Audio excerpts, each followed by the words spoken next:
Last year we made Zayden a Mickey Mouse pinata because he had a Mickey Mouse birthday theme and the kids loved it. So I'm making him another one this year. I thought I'd do a how-to video with it. First thing you want to do is shred up your newspaper and blow up a balloon, however size a balloon you want. And then I find that if you put it in a vase like this, it's good because otherwise if you use a bowl, it's gonna go around it like that and you can get like a little bump and it's harder for it to dry. Where if you put it in a vase, this bottom part is where you'd fill up the candy anyways, so you're not going to do paper mache. So it holds it well.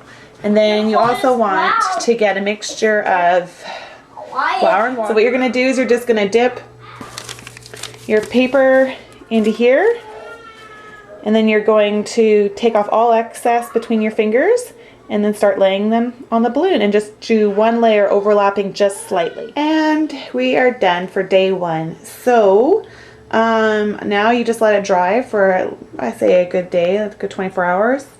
This took me about a half an hour to do. One thing you need to do as well that I forgot to tell you is you need to use double-sided tape around the bottom here to keep the balloon stable. So I put it along the inside of the vase and then a little bit on the outside of the balloon, sticking it down just to help give it some support so it doesn't fall off. Right, here we go. Next round. It's now perfectly dry. You can hear it, you can feel it. It's no question. So with the second layer, all you do is make your flour mixture again. And then I like to use a foam brush and just basically paint on the flour mixture. I find that a lot easier than doing it the first way. You can just see where it's wet. I find it's not as messy to do it this way and a lot quicker. All I do is that, and then I lay the piece on top.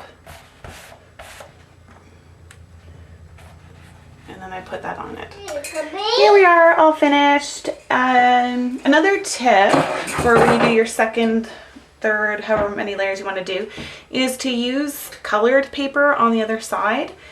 It's easier then to see where you've left off. You know, it's not always possible, but if you can. And some people I've heard have just gone, say, down for the first layer and then across for their second layer so they can help see, but I try to use just a little more colorful paper to help indicate where I need to go. So that's it, and I'm going to let it dry again for another 24 hours. It's been another 24 hours and we're fully dry once again. So today I'm going to pop the balloon. Pop the balloon.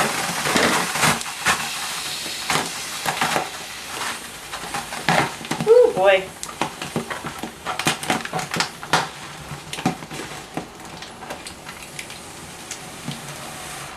Oh dear, and look how messy it is.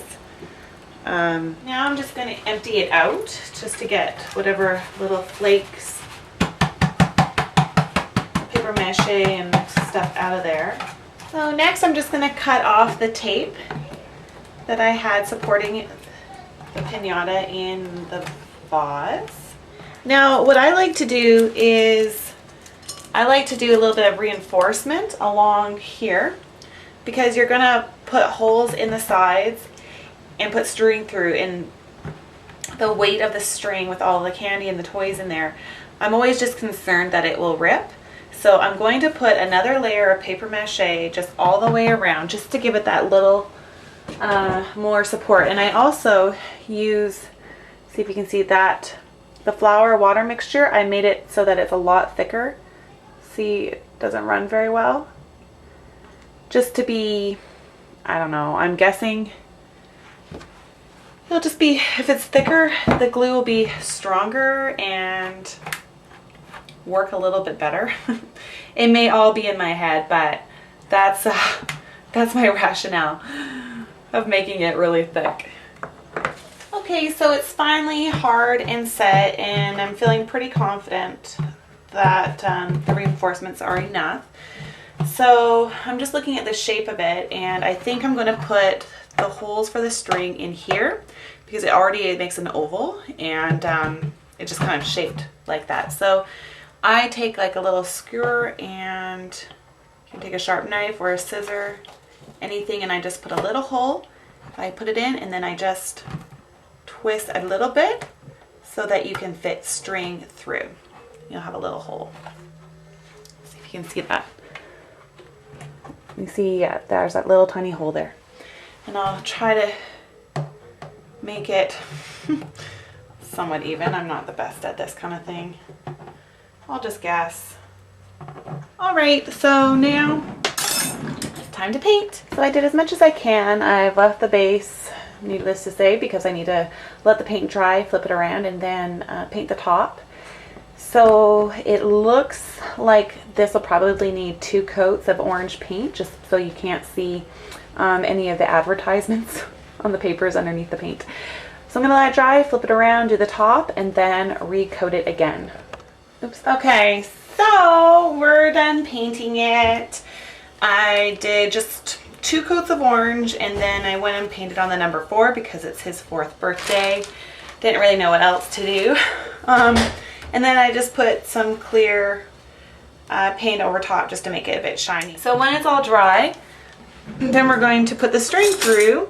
And I need just to kind of get my holes that have been a little bit of paint on them. Re-put it through. Okay, I got the one in. So I just wet it a bit. Of the string and give it a little twist so it's nice and thin. Poke it through. Now you can tie it if you want, like a little, tie a little knot here and then it'll catch. I kind of tie mine together here. What I do is I just will tie a knot like this so that it's supported on each side. When you're filling it, you just pull the string out and put it on top of your pinata, and then it's okay. So yeah, I'll just pull it out and put it to the side when I actually fill it. But otherwise, it will be sitting in there and it will be equally supported like that. That's all my candies in. I have picked this blue tissue paper. I had orange, but it was the wrong orange. It just really stood out poorly. So these 2 blues are pretty close. So after my candies are stuffed, I'll put my string back in, and then I'll just lay this on the inside, maybe with some double-sided tape, and so that it lays flat and in, and then you don't see the big hole. So yeah, I think that's it.